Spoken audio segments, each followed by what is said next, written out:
अस्सलाम वालेकुम।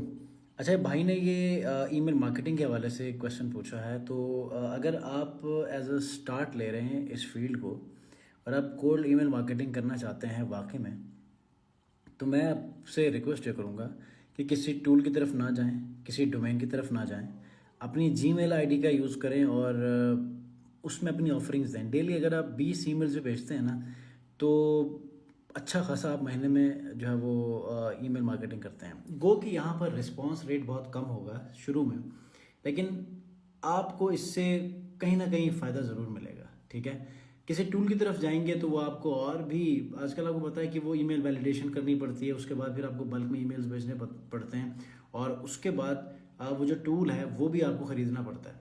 तो इस सारे चक्कर में पड़ने से अच्छा है कि आप डेली 20 ईमेल्स भेजो और बाकी तमाम सोशल मीडिया प्लेटफॉर्म्स के ऊपर या फ्रीलांसिंग प्लेटफॉर्म्स के ऊपर अपनी जो वर्किंग है उसको जारी रखो। ठीक है, थैंक यू वेरी मच।